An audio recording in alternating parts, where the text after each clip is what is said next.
এইবাৰৰ ভূমিকম্পই মোক 1950 চনৰ ভূমিকম্পলৈ মনত পেলাই দিলে। অৱশ্যে 1950 চনৰ ভূমিকম্প এইবাৰতকৈ বহুত প্ৰবল আছিলে।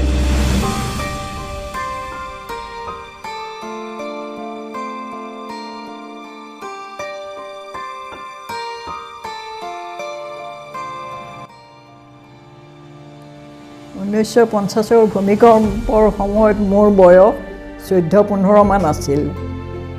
আমি সেই সময়ত গুৱাহাটীৰ উজান বজাৰৰ বাসিন্দা। সেইদিনা 1950 চনৰ 15 আগষ্ট ভাৰতবৰ্ষৰ তৃতীয় স্বাধীনতা দিৱস। গধূলি সময়ত প্ৰকাণ্ড জোকাৰণি শব্দ, আমি ভয় খাই গ'লোঁ। সেইদিনা প্ৰয়াত গোপীনাথ বৰদলৈৰ শ্ৰাদ্ধ আছিলে। আমাৰ দেউতাই শ্ৰাদ্ধৰ পৰা ঘৰলৈ আহি আছিল। আহি থাকোঁতে ভূমিকম্পত চাইকেলৰ পৰা বাগৰি পৰিছিল। পিছত দেউতাই কৈছিল, দেউতাই হেনো ভাবিছিল এই ব্লাড প্ৰেছাৰ হোৱা বুলি। অলপ সময়ৰ মূৰে মূৰে ভূমিকম্প আহিয়ে আছে। গোটেই নিশা ভূমিকম্প অলপ সময়ৰ মূৰে মূৰে দিয়ে আছিলে। আমি ৰাতি শুব পৰা নাছিলোঁ। গোটেই মানুহবিলাক ৰাস্তাত ওলাই গৈছিল, ফিল্ডত জমা খাইছিল।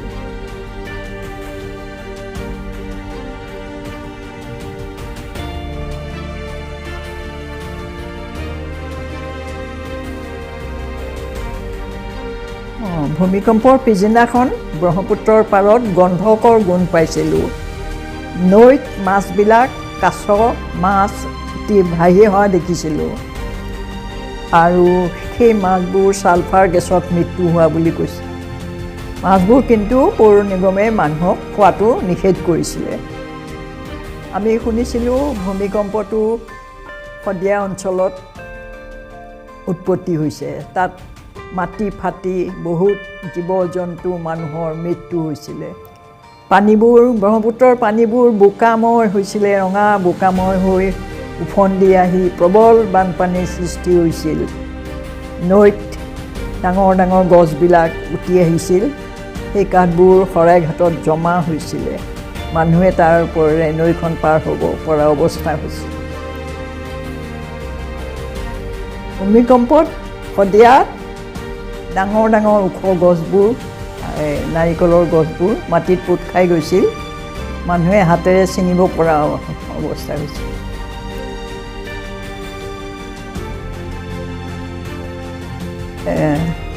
ঊনৈছশ 50 চনৰ অসমত বিশেষকৈ গুৱাহাটী অঞ্চলত ইমান RCC ঘৰ নাছিলেই। ডাঙৰ ডাঙৰ বিল্ডিং ঘৰ নাছিলেই। সেইকাৰণে ঘৰ ভাঙি মানুহ হতাহত হোৱাৰ ইমান খবৰ পোৱা নাছিলোঁ।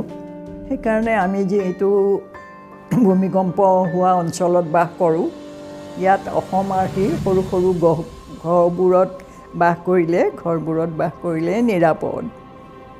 আৰু মানুহে ভূমিকম্পৰ সময়ত ধৈৰ্য আৰু সাহস হেৰুৱাব নালাগে।